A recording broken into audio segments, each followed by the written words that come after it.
Hey guys, स्वागत है आप सभी का फिर से चैनल में। आज मैं बियर मांगा हिंदी एक्सप्लेनेशन के चैप्टर 4 को एक्सप्लेन करने वाली हूँ। मांगा name the guide. Now let's start the video. पिछले चैप्टर में हमने देखा था कि शिन त्योर की बहुत ज्यादा तारीफ कर रही थी कि वो बहुत ज्यादा काइंड है। अब अगले चैप्टर में दिखाया जाता है जहाँ पर सिजिन शिन से पूछता है, दायुंग ससी, क्या पोलाइट और हैंडसम कैप्टन शार्क आप गाइड जियोंग त्योर को रेफर कर रही है? शिन फिर एक्साइटेड होते हुए बोलती है, यप दैट्स राइट। फिर शिन बोलती है, जितने भी एबिलिटी यूजर है वो हमेशा चेकअप से बचने के लिए बहाने ढूंढते रहते हैं, इवन बी रैंक्स वाले भी। लेकिन गाइड जियोंग त्योर अपना चेकअप कभी मिस नहीं करते हैं और हमारे साथ कोऑपरेट भी करते हैं। फिर शिन सोचता है इसी कारण से इन लोगों को वो पोलाइट लगता है, ये इतना ज्यादा सरप्राइजिंग नहीं है। फिर वो शिन से पूछता है, लेकिन कैप्टन शार्क नाम से क्या लेना देना है? फिर शिन बोलती है, ये उसका निकनेम है। स्किल्ड स्नाइपर्स को शार्क कहा जाता है और हमारे जियोंग त्योर जो गाइड है उनकी स्किल्स अनदर लेवल की है, लेकिन उनका निकनेम किसी दूसरे कारण से भी पड़ा है। फिर शिन सिजिन से पूछती है, बाय एनी चांस क्या यस्टरडे तुमने उसकी स्माइल को देखा था? सिजिन कंफ्यूज होते हुए पूछता है, स्माइल? फिर वो सोचता है जब सिजिन ने एक बार स्माइल की थी जब उसने त्योर की रियल आइडेंटिटी को बताया था। फिर वो सोचता है क्या वो काउंट करता है? सिजिन बोलता है, नहीं, मैंने उसकी स्माइल को नहीं देखा था।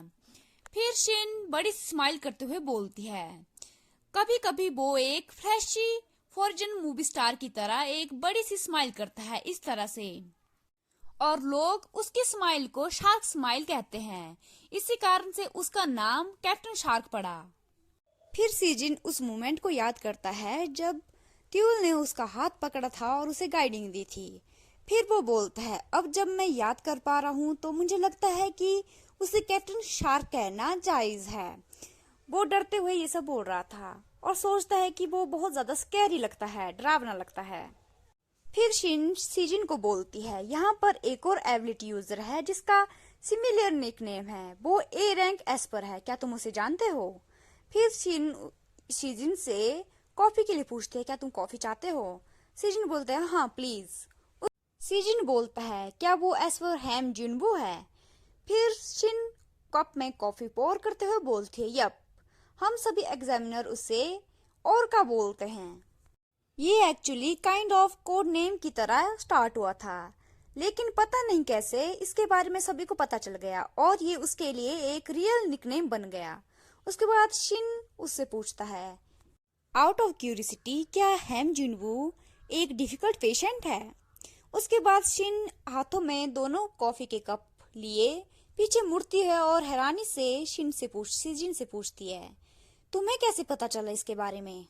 सिजिन बोलता है, अगर एग्जाम रूम में किसी इनफेमस पर्सन को निकनेम मिले, इसके पीछे हमेशा कोई ना कोई रीजन होता है, राइट? फिर सिजिन कॉफी की सिप लेते हुए अपनी पुरानी जॉब के बारे में सोचता है कि मेरी पुरानी जॉब में तो कुछ लोगों को लिटरली मैड डॉग बोला जाता था, और वो स्माइल करने लगता है। शिन बोलती है, एज पर हैम जिनबू, जैसे ही वो उसका नाम लेती है वो रुक जाती है और अपने मुंह पर हाथ रखती है। फिर वो बोलती है, ओरका को मेडिकल एग्जाम से सख्त नफरत है, जब भी हम उसे मेडिकल एग्जाम के लिए बुलाते हैं वो हर बार वहाँ से निकलने के रास्ते खोजने लगता है। शिन बरीड होते हुए बोलती है, ओरका को रैम्पेज पर जाने के पोटेंशियल रिस्क के लिए चिन्हित किया गया है, लेकिन जब भी हम उसे मेडिकल एग्जाम लेने के लिए मनाने जाते हैं वो और ज्यादा रेजिस्ट करने लगता है। शिन बोलती है कि ये एक अब विशियस साइकिल बन गया है। ये सब सुनकर सिजिन सोचने लगता है कि हर एक सेंटर में हमेशा कोई न कोई एक व्यक्ति ऐसा होता ही है, लेकिन वो हैम जुनबू है, इसे और ज्यादा चिंताजनक बनाता है और सोचता है जब मैं यहाँ पर उसके द्वारा मेरी जान बचाने के फेवर को रिटर्न करने आया ही हूँ तो मुझे इस मैटर में स्टेप इन करना ही पड़ेगा।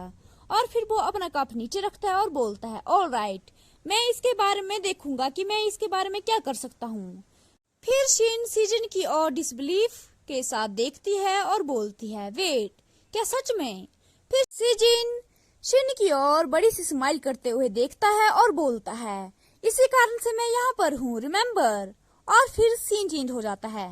सीजिन बताता है जो रेगुलर एग्जामिनर होते हैं वो सेंटर के एवरीडे यूजर के matching rate test, rank evolution, physical checkup जैसे टेस्ट के लिए रिस्पॉन्सिबल होता है और इसके साथ साथ उनके डाटा को कलेक्ट और ऑर्गेनाइज करने के लिए भी रिस्पॉन्सिबल होते हैं।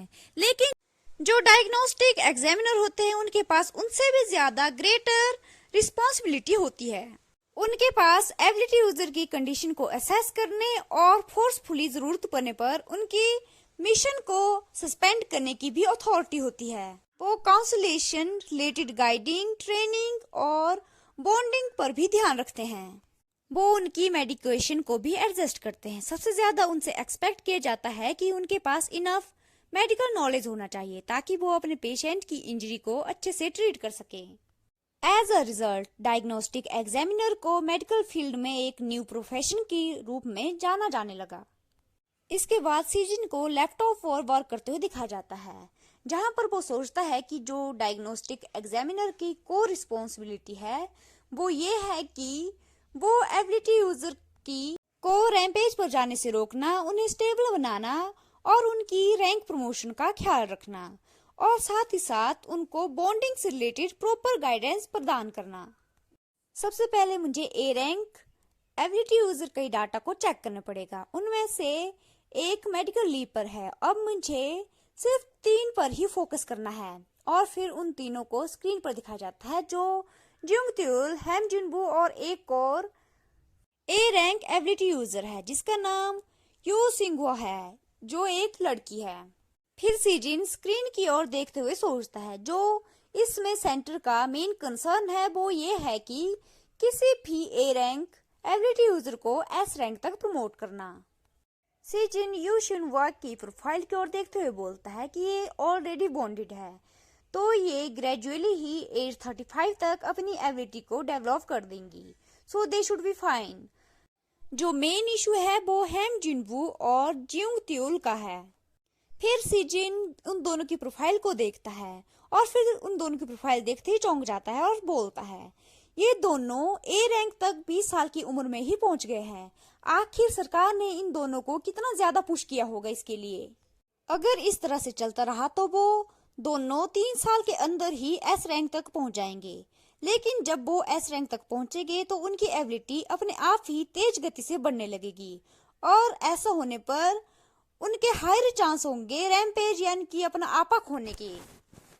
अगर उन्होंने इससे पहले बॉन्ड बना ली तभी वो बोलते बोलते रुक जाता है और त्यूल की उस बात को याद करता है जब त्यूल ने बोला होता है अगर तुम अपने पर्सनल इंटरेस्ट को हेम जुनबू से दूर रखोगे तो हम दोनों अच्छे से काम कर सकेंगे।